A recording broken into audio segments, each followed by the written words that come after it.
আল্লাহ রাব্বুল আলামিন অসংখ্য পয়গম্বর দুনিয়ায় পাঠিয়েছেন আর নবীদেরকে নিজের পক্ষ থেকে হেদায়েত দিয়েছেন। নবীরা নিজের থেকে কোনো কথা বলেন নাই, নবীদেরকে আল্লাহ পাক বানিয়েছেন। যে নবীর কথা আমি আজকে বলতে চাই আপনাদের সামনে, আমার আলোচনার মূল চারটা পয়েন্ট ছেড়ে দিয়ে নবুয়তের পয়েন্টকে নিয়ে এসেছি, যে কারণে সেটা হলো নবী মুহাম্মদ রাসূলুল্লাহ সাল্লাল্লাহু আলাইহি সাল্লামের কথা আজকে বলবো প্রাণ ভরে ইনশাআল্লাহ।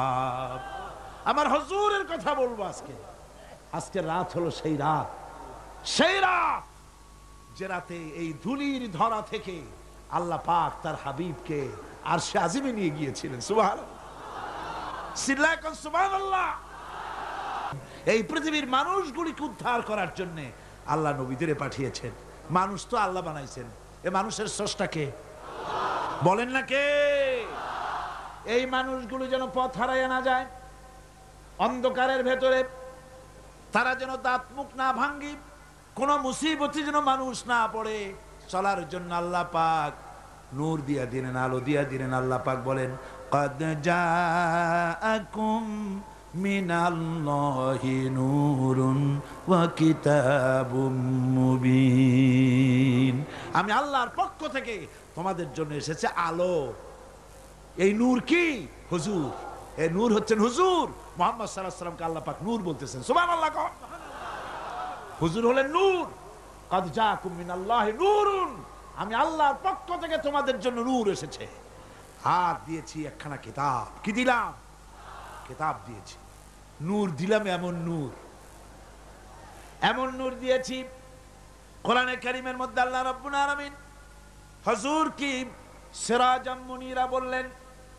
প্রদীপ্ত উজ্জ্বল একটা প্রদীপের সঙ্গে তুলনা করলেন। সূর্যের সাথে নয়, চাঁদের সাথে নয়, তারার সাথে নয়, হুজুরকে তুলনা করলেন একটা প্রদীপের সাথে, চেরাগের সাথে। তার মানে হলো সূর্যের আলো যত বেশি হোক, সূর্য কিয়ামত পর্যন্ত যদি চেষ্টা চালায় নতুন আর একটা ছোট্ট সূর্যের জন্ম দিতে পারবে না। চাঁদ যত সুন্দর তার আলো হোক না কেন, কিয়ামত পর্যন্ত যদি চেষ্টা চালায় ছোট্ট আর একটা চাঁদের জন্ম দিতে পারবে না। কথা ঠিক কিনা কন? কিন্তু আপনি চিন্তা করেন, এই চট্টগ্রামে প্যারেড ময়দানের কাছে কারো বাড়িতে একটা মোমবাতিতে আলো জ্বলতেছে, সারা চিটাগংয়ে আর কোথাও আলো নাই। চট্টগ্রামের মানুষগুলি তারা জানলো প্যারেড ময়দানের কোন একটা বাড়িতে একটু আলো আছে। সবাই যার যার চেরাগ নিয়ে ছুটলো আপনার বাড়ি থেকে আলো নেবে। আপনি কি ভয়ের চোটে আলো নিয়ে পলায় যাবেন নাকি? তারা সবাই মিলে যদি আপনার চেরাগ থেকে আলো নেয়, আলো কি কমে যাবে নাকি? আগুন কি কমে যাবে নাকি? সারা বাংলাদেশের মানুষ যদি ওই একটা চেরাগ থেকে আলো নেয়, তাতে কি আলো কমবে নাকি? সারা পৃথিবীর মানুষ যদি নেয়, তাও কি কমবে নাকি? আল্লাহ রাব্বুল আলামিন বলেন, হাবিব আপনাকে আমি জ্ঞানের আলো বানাই দিলাম পৃথিবীর বুকে। কিয়ামত পর্যন্ত এই আলো বিকিরণ হবে, এই আলোতে কম পড়বে না। জোরে বলেন সুবহানাল্লাহ। জ্ঞানের আলো। কিসের আলো? ওহীর জ্ঞান। সেই জ্ঞান কোন জ্ঞান? ওহীর জ্ঞান।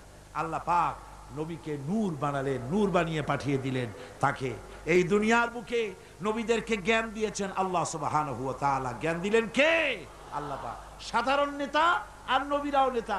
পার্থক্য হলো সাধারণ নেতারা তারা কথা বলে নিজস্ব মন মস্তিষ্ক দিয়ে, আর নবীরা কথা বলেন আল্লাহর কথা। নবীরা কার কথা বলেন? আল্লাহ পাকের কথা বলেন। আর সাধারণ যত নেতা আছে এ সবাই কথা বলে যাদের নিজস্ব মন মস্তিষ্ক প্রসূত কথা। যার জন্য দেখুন হযরত ইব্রাহিম আলাইহিস সালাম তার আব্বাকে ডেকে বললেন, ইয়া আবাতি ইন্নী ক্বাদ জাআনি মিনাল ইলমি মা লাম ইয়াতিকা ফাত্তাবি'নি আহদিকা সিরাতান সাবিয়্যা। হে আমার পিতা, হে আমার আব্বাজান, আমার কাছে এমন ইলম আছে, আমার কাছে এমন এক ইলম এসেছে যে ইলম আপনার কাছে নাই। সুতরাং আপনি আমার অনুসরণ করেন, সোজা রাস্তা আমি আপনাকে দেখাইয়া দেব। আমার কাছে যে জ্ঞান আসছে সেই জ্ঞানটা কার? সেই জ্ঞানটা কার? আল্লাহ পাকের। লূত আলাইহিস সালামকে আল্লাহ পাক বলেছেন, আমি তাকে আমার পক্ষ থেকে ইলম দিয়েছি, হিকমত দিয়েছি। এভাবে প্রত্যেক নবীর কাছে ইলম আর হিকমত গিয়েছে কার কাছ থেকে? আল্লাহ পাকের কাছ থেকে। আল্লাহ পাকই হচ্ছেন সমস্ত নবীদেরকে জ্ঞান দান করেছেন। আর নবীকে বানিয়েছেন বিশ্ব নবী। আমাদের নবী যিনি মুহাম্মদ সাল্লাল্লাহু আলাইহি ওয়াসাল্লাম, তিনি কি নবী? আল্লাহ পাক কোরআনে কারীমের মধ্যে বলেছেন, কুল ইয়া আইয়ুহান নাসু ইন্নী রাসূলুল্লাহি ইলাইকুম জামিআ। আল্লাহ রাব্বুল আলামিন বলেন, হে নবী আপনি বলে দেন এই পৃথিবীর সমস্ত মানুষের জন্য, তোমাদের সকলের জন্য আল্লাহ আমাকে রসুল বানিয়ে পাঠিয়েছেন। আমি তোমাদের সকলের জন্য রসুল, সবার জন্য। এই পৃথিবীতে আকাশে জমিনে আল্লাহ যা বানাইছেন সব কিছুর উপরে আমি রসুল। আর বিশ্ব নেতা বিশ্ব নবী হওয়ার জন্য যা কোয়ালিটি থাকা দরকার সব কোয়ালিটি আল্লাহ হুজুরকে দিয়েছিলেন, দেন নাই? জোরে বলেন, দেন নাই? আচ্ছা আপনারা বলেন তো, হুজুর কোন মাদ্রাসা থেকে টাইটেল পাস করছিলেন? হুজুর কি ফাজেল পাস করছিলেন? আলেম, দাখিল, মেট্রিক পাস করছেন? এমএ বিএ কিছু পাস করেন? হুজুর তো লেখাপড়াই জানতেন। হুজুর লিখতেও জানেন না, পড়তেও জানেন না, এমনকি নিজের নাম সই করতেও পারতেন না। তাই বলে হুজুর কি মূর্খ ছিলেন? নাউযুবিল্লাহি মিন যালিক। রাসূলকে যদি কেউ মূর্খ মনে করে, তার মতো মূর্খ আকাশের নিচে জমিনের উপর আরেকটা হতে।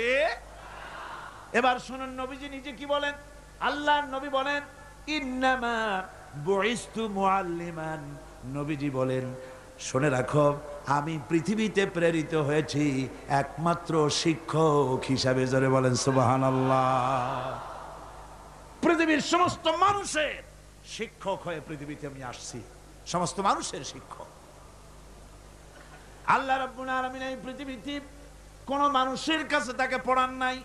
তার কারণ হলো মানুষ তার নিজস্ব জ্ঞান দিয়ে তাকে জ্ঞান দান করবে। সেই জ্ঞান দিয়ে রাসূল কি করবেন? তিনি বিশ্ব নেতৃত্ব কেমনে দেবেন? এই জন্য অফুরন্ত জ্ঞানের মালিক যিনি, অসীম জ্ঞানের মালিক যিনি, সে আল্লাহ রাব্বুল আলামিন তার হাবিবকে নিজের পক্ষ থেকে জ্ঞানী বানাইয়া দিলেন। যার কারণে আজ পর্যন্ত নবীজির কোন কথা এমনটি প্রমাণিত হয়নি যে নবীজির ওই কথাটা অবৈজ্ঞানিক, আজকের যুগে চলতে পারে না, এমন কথা কেউ বলতে পারে নাই। সুবহানাল্লাহ কর, জোরে কর সুবহানাল্লাহ। ভাইরা আমার, নবীর প্রত্যেকটি কথা সায়েন্টিফিক কথা, প্রত্যেকটা কথা বিজ্ঞানের কথা। অথচ কোনো বিজ্ঞানাগারে তিনি লেখাপড়া করেন নাই, কোন স্কুল কলেজে পড়াশোনা করেন নাই। নবী যা বলেছেন সব বলেছেন আল্লাহর জ্ঞান দিয়ে। যার জন্য অবশ্য কিছু ছেলেপেলে, কিছু আধুনিক শিক্ষিত লোক আছে যারা বলে যে ওই 1400 বছরের পুরানা কথাবার্তা আজকাল চলে টলে না, বলে না এরকম। আমি বলেছি এইসব ছেলেগুলোকে দাওয়াত দিয়া চায়ের দোকানে এক কাপ চা, একটা সিঙ্গাড়া খাওয়াবেন, তারপরে বলবেন বাবা এই পাইকারি কথাটা কইও না, খুচরা কথা কও। 1400 বছর আগে রসুলের কথা চলতে পারে না, কোনটা পারে না ইন্ডিকেট করো, স্পেসিফিক কথা বলো। রসুলের কোন কথাটা অচল সেটা বলো। বলতে পারবে না, তখন কিন্তু মুখ বন্ধ হয়ে যাবে, জবাব দিতে পারবে না, টেস্ট করে দেখেন। তাহলে বলে কেন? বলে কোন সে কথা? বিশ্বকবি, কবি সম্রাট আল্লামা ইকবাল রাহমাতুল্লাহ আলাইহি বলেছেন কেন এইসব কথা ওরা বলে। আল্লামা ইকবাল বলেছেন, উনহি কা মাহফিল সওয়ারতা হো চরাগ মেরি है रात उनकी, उन्हीं का महफिल संवारता हो चराग मेरी है रात उनकी, उन्हीं का मतलब कह रहा हूँ जुबां मेरी है बात उनकी। আমি অন্যের মাহফিল সাজাই, নিজের কোনো মাহফিল নাই। আমি অন্যের রাতে সেরাক চালাই, আমার নিজের কোনো সেরাক টেরাক নাই। আমি অন্যের মতলব নিজের জিহ্বা দিয়া বলি, আমার নিজস্ব কোনো সে নাই, কোনো বক্তব্য নাই। আজকে যারা এই কথাগুলি বলে যে ইসলাম মানুষকে 1400 বছর আগের ইসলাম, পুরানা ইসলাম কিছু দিতে পারে না, এই লোকগুলির জিহ্বার উপরে ভর করেছে পেন্টাগন, ভর করেছে পিকিং, ভর করেছে মস্কো, ভর করেছে শান্তি নিকেতন। কথা ঠিক কিনা কর, জোরে বলেন ঠিক কিনা? আল্লামা ইকবাল, আল্লাহ তাকে জান্নাতুল ফেরদাউস নসিব করুন, জোরে কোন আমিন। আমি ওনার ছবি দেখে, আমি ওনার দারুণ ভক্ত। পৃথিবীতে যত কবির কবিতা আমি পড়েছি, আল্লামা ইকবাল আমার প্রিয় কবি। আমি ওনার ছবি দেখে চিন্তা করছি, এই রকমের দাড়ি কামানো মানুষ, এই রকমের মুসলা মানুষ এত সুন্দর সুন্দর কথা পাইল কই? তার প্রত্যেকটি লেখা কোরআনে কারীমের তরজমা তাফসীর হয়ে বের হয়েছে। এটা হলো কি করে? পাশ্চাত্যে লেখাপড়া করেছেন, অক্সফোর্ডে লেখাপড়া করেছেন, হলো কি করে? এরপর একটা কবিতা আমার সামনে পড়ে গেল, ওনার লেখা। আমার তখন জেহেন সাফ হয়ে গেল, উনি পেলেন কই? উনি লিখেছেন, পাশ্চাত্য আমাকে প্রতারিত করতে পারেনি। আমি এই কবিতার আলোকে আমি আল্লাহর নামে কসম করে বলতে পারি, যদি আমার দেশের কলেজগুলিতে, আমার দেশের বিশ্ববিদ্যালয়গুলিতে যদি আল্লাহর এই কোরআনটা পড়ানো হতো, আহারে, বলেন কলেজে কোরআন শরীফ পড়ানো হয়? বিশ্ববিদ্যালয়ে কোরআন পড়ানো হয়? সব পড়ানো হয়, কিন্তু কোরআন পড়ানো হয় না। আমি আল্লাহর নামে শপথ করে বলতে পারি, আমাদের দেশের কলেজ আর বিশ্ববিদ্যালয়গুলিতে এই কোরআনে কারীমের তাফসীর যদি পড়ানো হতো, একেবারে ক্লাস 8 থেকে শুরু করে মাস্টার ডিগ্রি পর্যন্ত কোরআনের তাফসীর যদি পড়ানো হতো, নবীজির হাদিস যদি পড়ানো হতো, আমি কোরআন হাতে নিয়ে আল্লাহর নামে শপথ করে বলতে পারি, বিশ্ববিদ্যালয় আর কলেজগুলি আমাদেরকে ডাকাত আর সন্ত্রাসী উপহার দিত না। কলেজ বিশ্ববিদ্যালয় আমাদেরকে উপহার দিত খালিদ বিন ওয়ালিদ, আমাদেরকে উপহার দিত গাজী সালাউদ্দিন, আমাদেরকে উপহার দিত শহীদ তিতুমীর, টিপু সুলতান, শাহ মজনুন। এগুলি আমাদেরকে উপহার দিত বিশ্বের সেরা সেরা নাম করা ইসলামী চিন্তাবিদ। হ্যাঁ, তাই বাংলাদেশের একজন কবি খুব দুঃখ করে বলেছিলেন, তাহলে কি আমাকে বলতে হবে ঢাকা বিশ্ববিদ্যালয় সেটা কি একটি ডাকাতদের গ্রাম? এ নিয়ে বহুত সমালোচনা হয়েছিল, কিন্তু পরে দেখা গেল যে কথা একেবারে তিনি মিথ্যে বলেননি, অযৌক্তিক বলেন নাই। মারামারি যখন শুরু হয় বিশ্ববিদ্যালয়, হায় রে আল্লাহ, পুলিশেরা যা দৌড় দেয় চতুর্দিক দিয়া, কি এর পাহারা দেওয়া, বন্দুক ফালাইয়া থুইয়া বাবারে মা কই দৌড় দেয়। আল্লাহ জান তো আমারটা বাঁচু, পরেরটা পরের কথা। আমার বন্ধুগণ, যার কথা আজ আমি বলতেছি, জনাবে মুহাম্মদুর রাসূলুল্লাহ সাল্লাল্লাহু আলাইহি ওয়াসাল্লাম, আল্লাহ রাব্বুল আলামিন এই পৃথিবীর বুকে তাকে সবচাইতে বেশি মর্যাদা দিলেন, সবচাইতে বেশি সম্মান দিলেন। পৃথিবীতে যত নবী এসেছেন, কওমের নবী, গোত্রের নবী, এলাকার নবী, মুহাম্মদ সাল্লাল্লাহু আলাইহি ওয়াসাল্লামকে বানালেন বিশ্ব নবী। তারপরে আল্লাহর নবী, আল্লাহ রাব্বুল আলামিন বান্দাদেরকে বলেছেন, অন্যান্য যুগে নবীরা, উম্মতেরা তাদের নবীদেরকে নাম ধরে ডাকাডাকি করত, তোমরা যেন আমার নবীকে নাম ধরে ডেকো না। সুবহানাল্লাহ। এই কোরআন শরীফের ভিতরে ইয়া আদম, ইয়া জাকারিয়া, ইয়া ইয়াহইয়া, ইয়া মূসা, ইয়া ইব্রাহিম, এভাবে করে নবীদেরকে আল্লাহ রাব্বুল আলামিন নাম ধরে ধরে রেখেছেন, কিন্তু মুহাম্মদ সাল্লাল্লাহু আলাইহি সাল্লামকে ইয়া মুহাম্মদ বলে কোরআন শরীফে কোথাও ডাকেন নাই। সুবহানাল্লাহ, জোরে কোন সুবহানাল্লাহ। নিজে তো আল্লাহ ডাকলেনই না, নিজে তো হুজুরকে কোথাও আল্লাহ নাম ধরে ডাকলেন না, বরং উম্মতদেরকেও নিষেধ করে দিলেন, আমার নবীকে এভাবে নাম ধরে কখনো ডাকাডাকি করবে না। আল্লাহ পাক তার নবীকে এভাবে মর্যাদা দিলেন, সম্মান দিলেন। এ সম্মান সকল দিক থেকে সম্মান, সৌন্দর্যের দিক থেকে, দেখার দিক থেকে, মর্যাদার দিক থেকে রসুলকে এমন বানালেন, হযরত আদম থেকে শুরু করে ঈসা আলাইহিস সালাম পর্যন্ত এই পৃথিবীতে যত নবী আল্লাহ পাঠালেন, সমস্ত নবীদের গুণাবলী এক জায়গায় করে একা মুহাম্মদ সাল্লাল্লাহু আলাইহি সাল্লামকে আল্লাহ দান করে দিলেন। সৌন্দর্য দিলেন এত বেশি, হযরত আয়েশা সিদ্দিকা রাদিয়াল্লাহু তাআলা আনহা বলেছেন, যারা নাকি হযরত ইউসুফকে দেখে নিজেদের অজান্তে নিজেদের হাতের আঙ্গুলগুলো কেটে ফেলে দিয়েছিল। ওরা যদি মুহাম্মদ সাল্লাল্লাহু আলাইহি ওয়াসাল্লামকে দেখতে পেত, তাহলে নিজের হাত কাটতে কাটতে কখন যে নিজেদের কলিজা কেটে ফেলে দিত ওরা টের পেত না। হযরত ইউসুফকে দেখে কিছুমাত্র মহিলারা নিজেদের আঙ্গুল কাটায় দিয়েছিল, আর রাসূলকে দেখে সাহাবায়ে কেরাম তাদের কল্লা কাটায় দিয়েছিলেন। এই সম্মান, এই মর্যাদা দিয়ে আল্লাহ রাব্বুল আলামিন তাকে দুনিয়ায় পাঠাই দিলেন, দায়িত্ব দিয়ে দিলেন, জমিন হলো আমার। হুয়াল্লাযী আরসালা রাসূলাহু বিল হুদা ওয়া দীনিল হক লিইয়ুযহিরাহু আলাদ-দীনি কুল্লিহি ওয়া কাফা বিল্লাহি শাহীদা। দায়িত্ব দেওয়া হলো, এই জমিন হলো আমার, আমার জমিনের উপরে আমার দেওয়া বিধানকে কায়েম করে দিবে, এটাই দিলাম দায়িত্ব। এই দায়িত্ব পালন করতে নবীজির মক্কি জিন্দেগিতে 13 বছর সময় লাগলো মানুষ তৈরি করতে। 13 বছর পূর্ণ হওয়ার পথে এমন সময় রব্বুল আলামিন ইচ্ছে করলেন নবীজিকে আপন দরবারে ডেকে নেবেন, কিছু খাস কথা বলার জন্যে নিজের দরবারে ডেকে নেবেন, মেরাজ করাবেন, আরশে আজিমে ডেকে নেবেন। এই পৃথিবীর কোন পয়গম্বরের কিসমতে যা হয় নাই, আপনার আমার নবী মুহাম্মদ সাল্লাল্লাহু আলাইহি ওয়াসাল্লামকে আল্লাহ রাব্বুল আলামিন সেই মর্যাদা দিয়েছেন। জোরে কোন সুবহানাল্লাহ। ধুলির ধরা থেকে রাসূলকে আরশে আজিমে নিয়ে যাওয়া হবে। বোরাক এলো। বোরাক হচ্ছে বারকুন থেকে উৎপত্তি।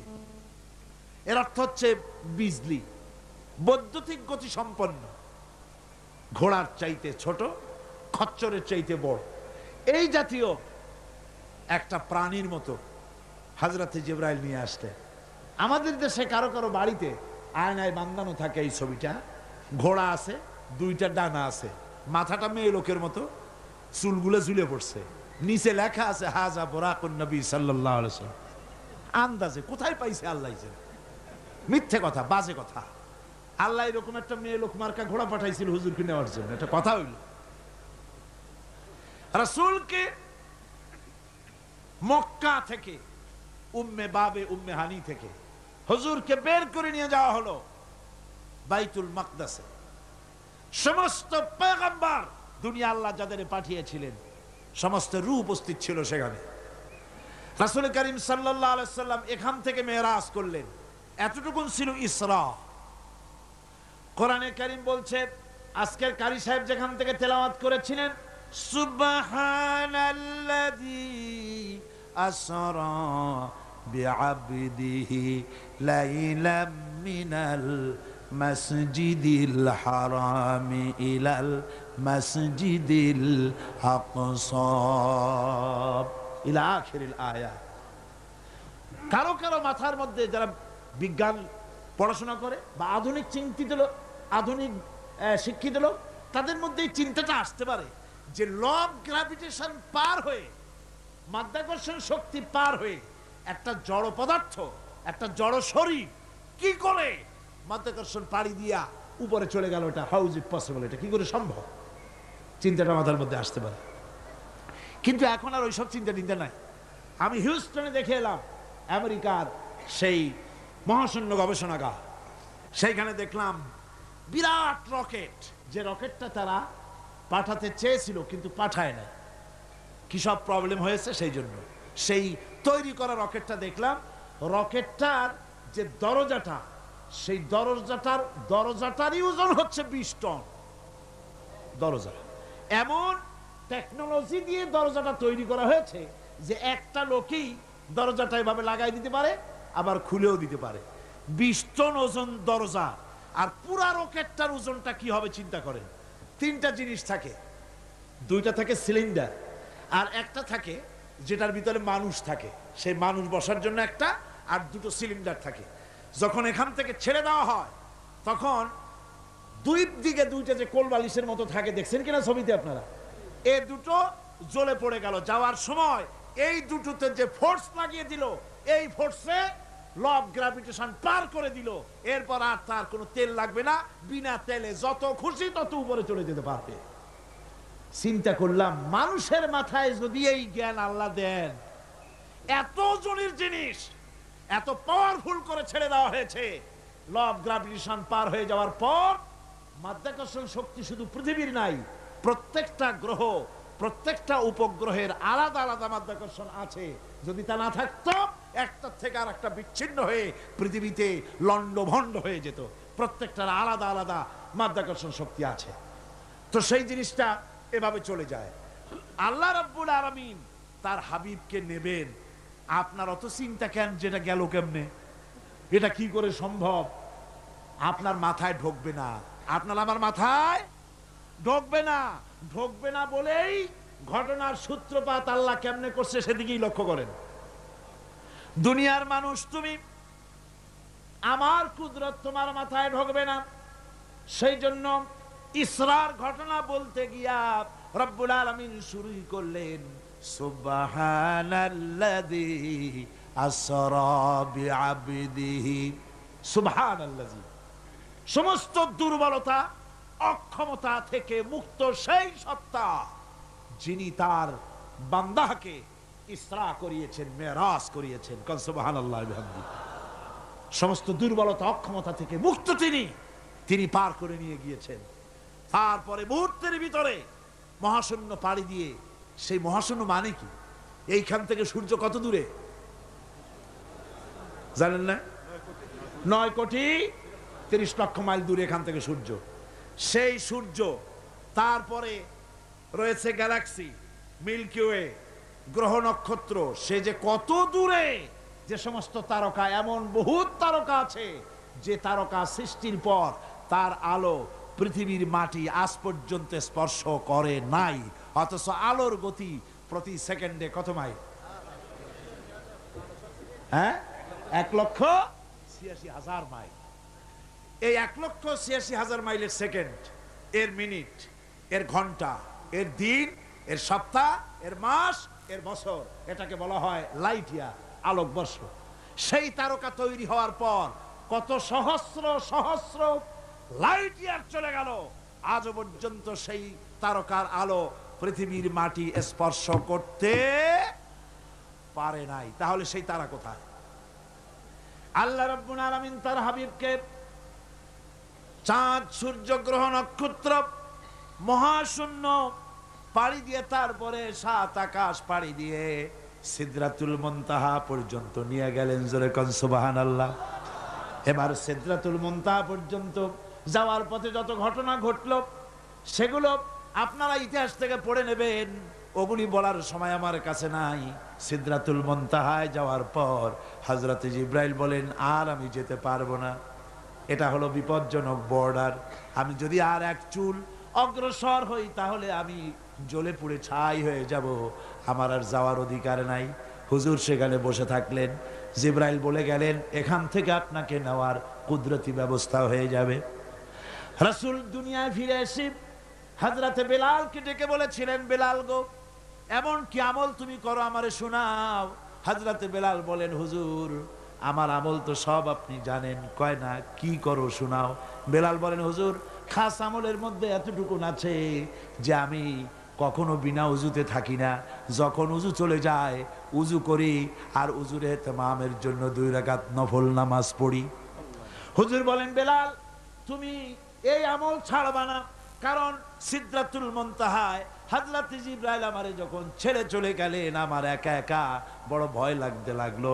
তখন আমার মনে হচ্ছিল তুমি যেন আমার চতুর্দিকে হাঁটতেছো। আমার ভাইরা, রফরফ নামক বিছানা চলে এলো। কুদরতি এই বিছানায় চড়ে নবীজি আল্লাহ রাব্বুল আলামিনের দরবারে আরশে আজিমে পৌঁছে গেলেন। জোরে বলেন সুবহানাল্লাহ, জোরে বলেন সুবহানাল্লাহ।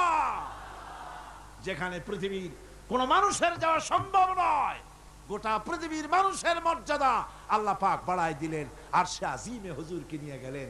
তারপরে তিনি কথাবার্তা হুজুরের সাথে কি বললেন, সেই কথাগুলি নিয়ে আমাদের দেশে কথা হলো এই যে হুজুরকে নিয়ে আল্লাহ 5 ওয়াক্ত নামাজ দিছিলেন তো 50 ওয়াক্ত। মুসা আলাইহিস সালামের সাথে দেখা না হইলে তো কাম সারছিল, আমাদের আর উপায় ছিল না। আরে ভাই, শুধু নামাজ দেওয়াই যদি উদ্দেশ্য হবে তাহলে রোজার মতো তো আল্লাহ দুনিয়ায় বসে দিতে পারতেন কিনা? হজের মতো জাকাতের মতো বাড়তেন কিনা? শুধু নামাজের জন্য নয়, আল্লাহ পাকের কায়নাত দেখাবার জন্য আল্লাহ পাক তাকে নিয়েছিলেন। বেহেশত দেখাইছেন, দোজক দেখাইছেন, ভালো কাজ করলে কিরকম শান্তি হবে, খারাপ কাজ করলে কিরকম শাস্তি হবে চোখে দেখায় দিয়েছেন মুহাম্মদ রাসূলুল্লাহ সাল্লাল্লাহু আলাইহি ওয়াসাল্লামকে। মেরাজ থেকে ফিরে এলেন, ঘরে এসে দেখেন উজুর পানি, উজু করে যে গেছিলেন উজুর পানি তখনও গড়াচ্ছে। যে দরজা দিয়ে বেরিয়েছিলেন দরজাটা ধাক্কায় তখনও কাঁপতেছে। যে বিছানায় শোয়া ছিলেন সে বিছানায় মানুষ শুয়ে থাকলে যেমন উষ্ণ থাকে সেরকমের উষ্ণ ভাব তখনও আছে। কেমনে হলো? কেমনে হলো? মাথায় ঢুকবে না। সুবহানাল্লাহ কোন ঢুকবে? জোরে কোন সুবহানাল্লাহ। এটার ব্যাপারে কোন বিজ্ঞান দর্শন যুক্তির প্রয়োজন নাই।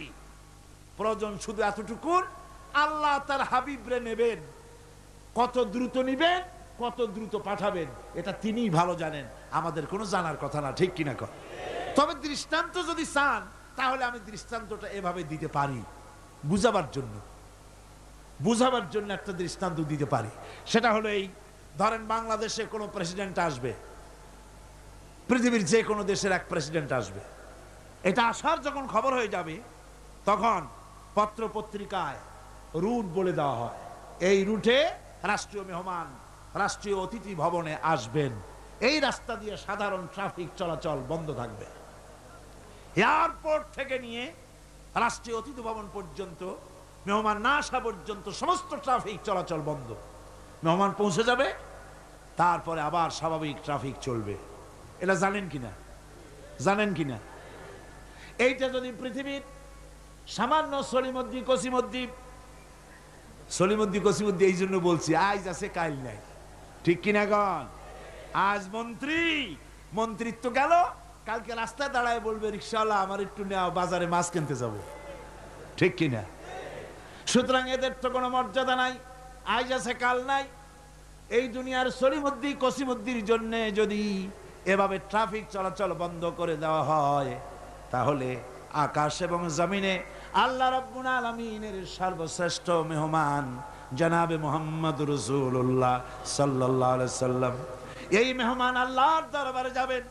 আল্লাহ যদি বলে দিয়ে থাকেন, আল্লাহ যদি হুকুম করে থাকেন, সময়ের গতি, বার্ষিক গতি, আহ্নিক গতি, আকাশের গতি, সূর্যের গতি, সময়ের গতি, রাত ৩:৪৫ 10 সেকেন্ড, এখন সমস্ত গতি স্তব্ধ হয়ে যা। আমার হাবিব আমার দরবার থেকে ঘুরে যখন ঘরে ফিরে যাবেন আবার ৩:৪৫ 11 সেকেন্ড থেকে শুরু হয়ে যাবি। যদি আল্লাহ এমনটি করে থাকেন তাহলে উজুর পানি গড়াতে দেখা আর দরজা কাঁপতে দেখা অসম্ভব। জোরে বলেন অসম্ভব। এটা আমি একটা দৃষ্টান্ত দিলাম মাত্র। আসলে আল্লাহ পাক করিয়েছেন তার হাবিবকে, কোন কাইফিয়াতে কিভাবে নিয়েছেন আল্লাহ নিয়েছেন তার হাবিবরে। আপনার চিন্তা করার কোনো দরকার নাই, ঘুম নষ্ট করে দরকার নাই। আল্লাহ তার হাবিবকে মেরাজ করিয়েছেন। জোরে কোন সুবহানাল্লাহ, চিল্লায় কোন সুবহানাল্লাহ। ভাইরা আমার, নবীজি মেরাজ থেকে ফিরে এলেন, এবার আসল দায়িত্ব এসে গিয়েছে। মেরাজের পরই মদিনা মুনাওয়ারায় রাসূলুল্লাহ হিজরত করলেন। এই হিজরতের পর আল্লাহর নবী মদিনা শরীফে এসে ইসলামী স্টেট কায়েম করে দিলেন। আজ নবী প্রেসিডেন্ট হয়ে গেছেন। জোরে কোন সুবহানাল্লাহ, জোরে সরে বলেন সুবহানাল্লাহ। আমার বন্ধুগণ, নবীজির টুপি সুন্নত, নবীজির টুপিটা মাথায় লাগায়। নবীজি মিষ্টি পছন্দ করতেন, মিষ্টি সুন্নতটা পছন্দ করি। নবীজি কদু খাইতেন, কদু খাওয়া সুন্নতটা পছন্দ করি। নবীজি চোখে সুরমা লাগাতেন, সুরমা লাগানোর সুন্নত পছন্দ করি। কিন্তু নবীজি রাষ্ট্র দখল করে প্রেসিডেন্ট হয়েছিলেন আর আল্লাহর দ্বীন কায়েমের জন্য তায়েফে যে রক্ত দিয়েছিলেন সেটাও যে সুন্নত। আবার ওহদে যে দামদার মুবারক শহীদ হয়েছিল সেটাও যে সুন্নত। মা বাপের জায়গা জমি ঘর বাড়ি ছেড়ে দিয়ে হিজরত করেছিলেন। এই সুন্নত বড় কঠিন, এই কঠিন সুন্নতের কাছে মুসলমানের পাওয়া যায় না। ঠিক কিনা? এই সুন্নতগুলি পালন করা কঠিন। নবীর কোন সুন্নত ছোট নয়, নবীর কোন সুন্নত ছোট।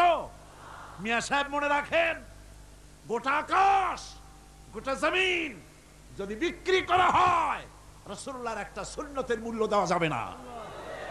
আল্লাহু আকবার বল। রাসূলের সুন্নতের এত মর্যাদা।